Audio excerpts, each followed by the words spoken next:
여러분 반갑습니다. 반도체 오빠 천마쌤입니다. 이제 장은 끝났죠. 끝났고 이제 뭐 시간이 벌써 몇 시입니까? 장 끝났고 한번 살펴보도록 하겠습니다. 성장도 돼서 오늘은 뭐 기분 좋은 하루였던 것 같아요. 코스피 코스닥 거의 2% 올랐습니다. 2%. 말이 2%지 2%씩 오르는 게 쉬운 게 아니다요. 아니죠. 쉬운 게 아니에요. 코스피 200은 2.14%, 코스피 선물도 1.69% 오르더라고요.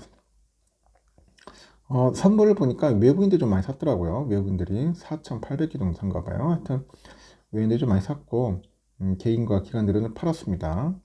일단은 외인들이 들어온다는 자체가 아주 신나고 즐거웠던 것 같습니다. 외인들이 자꾸 들어와줘야지만이 우리 코스피, 코스닥 오르지 않을까 하는 생각이 들어요.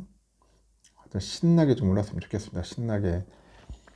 요즘 보니까 그 리츠에 관련된 이야기들도 있더라고요. 리츠. 리츠가 뭔지 아는가 모르겠네, 여러분들. 하여튼 부동산 투자 회사를 말하는데, 좀처럼 약세를 면치 못했던 우리 리츠 주가가 요즘 반등을 하고 있다. 그런 이야기를 합니다. 시장 금리가 이제 고점을 찍은 게 아니냐 그런 전망이 나오는 것 같아요. 금리가 하락세로 돌아서면은 정기 배당 수입이 보장되는 그 리츠의 이점이 좀 부각이 되고, 이 편입한 부동산 가격이 올라가지고 리츠의 순자산 총액도 증가를 하죠.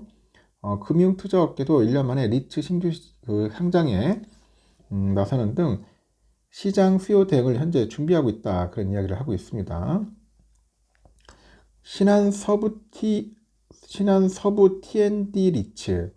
참 이름이 기네. 하여튼 신한 것 같아요. 서부 T&D 리츠인데 오늘 보니까 2%나 올랐더라고요. 3,915원. 이 종목은 코스피 지수가 단기 저점을 찍은 지난 17일부터 오늘까지 7.4% 올랐습니다. 이 종목의 이날 종가 기준 배당 수익률이 7.92%입니다. 배당이 좋아요. 리츠는 나름대로. 지난해 유가증권 시장 평균 배당 수익률 2.72%의 3배에 가깝다고 하죠. 이 상품을 보니까 서울 중구 등에 있는 호텔 2개하고 인천 연수구에 있는 쇼핑몰을 편입을 했고, 이들 건물에서 나오는 임대료를 리츠 투자자들한테 배당하는 구조라고 하네요. 그리고 요즘 스타리츠가 3.16, 신한알파리츠 1.78, ESR 캔달 스퀘어 리츠 1.59% 등 다른 리츠 종목들도 주가가 줄줄이 올랐다고 합니다. 스타리츠의 배당 수익률은 평년 수준의 배당금, 이 배당금으로 계산했을 때 4.96%네요. 프랑스 물류센터 등을 편입한 그 마스턴 프리미어 리츠의 배당 수익률은 10.87%다. 그래서 이런 흐름에 힘입어서 국내 리츠 시가총액 상위 10개 종목을 담은 KRX 리츠 탑10 지수가 오늘 0.51% 올라가지고 802.99에 마감을 했어요. 이달 저점 17일에 이후로는 2.36% 상승을 했는데, 같은 기간 코스피 지수 상승률 3.54%보다 높지는 않았지만은 시장 평균 대비 등락폭이 작은 그 배당주다. 이 배당주라는 특성을 감안을 하니까 그 양호한 그런 성과라는 게 전문가들의 설명이겠죠. 이렇게 리츠 수요가 높아지는 건 시장 금리가 고점을 찍었다는 기대에 따른 것 같은데, 금태협에 따르니까 10년 만기 국고채 금리 이날 연 3.645를 기록했고요. 완만하게 떨어지는 것이라는 그런 관측도 나옵니다. 원달러 환율이 조금씩 안정되는 모습을 보이는 데다가 기업의 이익과 소비 등 경제의 그 기초 멘트도, 기초 체력도 개선 흐름을 나타내고 있다는 진단 때문이죠. 그리고 중동 지역의 분쟁이 잦아들고 있다는 것, 이것도 시장 금리 안정에 힘을 보태는 것 같아요. 리츠 수요가 커질 것에 대비해서 금투업계는 시장에 내놓을 새로운 상품을 준비 중에 있고요. 신한글로벌 액티브 리츠는 신한투자증권하고 한국투자증권을 주관사로 다음 주 한국거래소에 유가증권 시장 상장 예비심사를 청구할 예정이라고 하네요. 이 리츠는 미국 개방형 부동산 펀드 3개 재간접으로 투자하는 상품인데, 이 정부의 그 인프라, 물류, 주거, 오피스, 리테일 등 다양한 유형의 부동산 530여 개가 포트폴리오에 포함된다고 합니다. 이렇게 국내 증시의 새 리츠가 상승되는 건 지난해 4월 이후 약 1년 만이라고 합니다. 이 종목의 목표 배당 수익률은 연 8에서 9% 정도, 그리고 공모 시장에서 약 700억 정도를 모집해서 연내 상장하는 게 목표라고 하네요. 그래서 좀 리츠에 관심 있는 분들이 조금씩 좀 살아나는 있고, 하여튼 배당도 좀 많이 주고 하다 보니까 개미들의 관심을 좀 많이 받는 것 같아요. 그리고 요즘 또 국내 연예 기획사 하이브가 경영진 갈등으로도 내용을 갖고 있대요. 보니까 내용을 갖고 있는데 이 하이브를 제외한 이른바 3대 기획사 주가 역시 연초 이후 큰 폭으로 하락을 해가지고 눈길을 끄네요.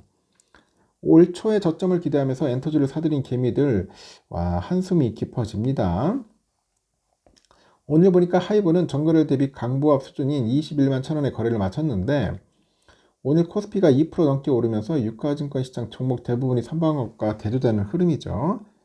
이 방시혁 하이브 의장하고 하이브 소속의 레이블 어도어의 미니진 대표 간의 갈등이 처음 불거진 지난 20일부터 3거래일 동안 하이브 주가가 8.56%나 빠졌다.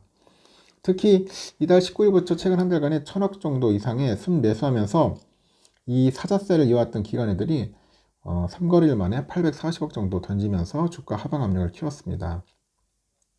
올 들어서 엔터주 주요 종목이 일제 약세를 이어가고 있는데요.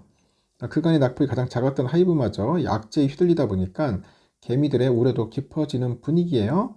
올해 초까지만 해도 엔터주가 저점이다 그런 인식이 확산하면서 반등을 기대하는 시각이 많았는데 그 하이브발 악재가 엔터주 전반에 대한 투자 심리에 영향을 좀 미칠 수 있는 것 같아요.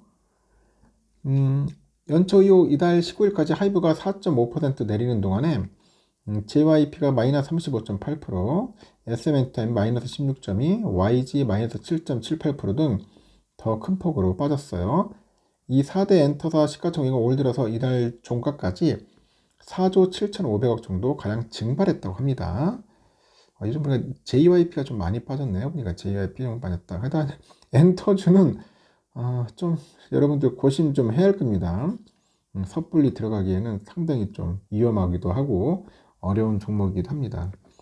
하여튼 요즘 오늘 보니까 한 이슈가 이 정도 되는 것 같고요. 또 삼성은 오늘 아침에 그 시작가 77호 77,500원 시작을 해가지고 그냥 꾸준하게 완만하게 잘 올라가더라고요. 올라가는데 78,800원까지 올라갔어요. 고점 찍고 한 200원 정도 빠졌습니다.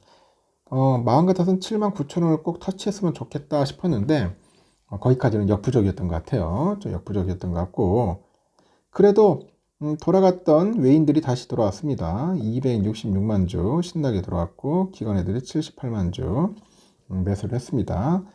개미들 이때다 싶어가지고 344만 주 신나게 매도를 했고 골드만이 162만 주, JP 121만, CL 55만, 모간 스탠리가 24만 주 정도 순매수를 했어요. 멜린체들이 9만 7천 주 매도를 했고요. 우선주도 보니까 뭐 나쁘지 않았어요. 본주 또 따라가니까 같이 비슷하게 흐름을 가는데 좀 갭 차이를 유지를 하더라고요. 한 13,000원 정도 이상 갭 차이를 유지합니다. 642에서 시작해가지고 658 찍고 결국은 654로 마감을 했네요. 654, 65,400원으로 깔끔하게 마감을 했습니다. 좀 아쉬운 것은 외인들이 좀 팔았어요. 갑자기 뭐에 또 마음에 안 드는지 외국인들이 한 17만 정도 매도를 했고요. 기관인들이 16만, 개인들이 11만 정도, 70만, 개인들이 11,000주 정도 매수를 했어요. JP 멜린치 골드만을 샀는데 또 모건 스탠레들이 좀 많이 팔았네요. 30만 주 정도. CT 17만, UBS 13만, 노무라 9만 6천, 골드만 3만 9천 주 정도 이렇게 순매도를 했습니다. 이렇게 해서 오늘은 끝났다. 아주 좋은 흐름을 보였다. 이제 한번 상승 탔으니까 미국장도 한번 잘 받아준다면은 오늘 뭐 불만 꺼지지 않고 잘만 올라가 주면은 내일도 같이 한번 올라갈 수 있는 그런 또 기회가 오지 않을까 생각을 해봅니다. 일단 여기까지 하겠습니다. 마지막 방송 때 봬요.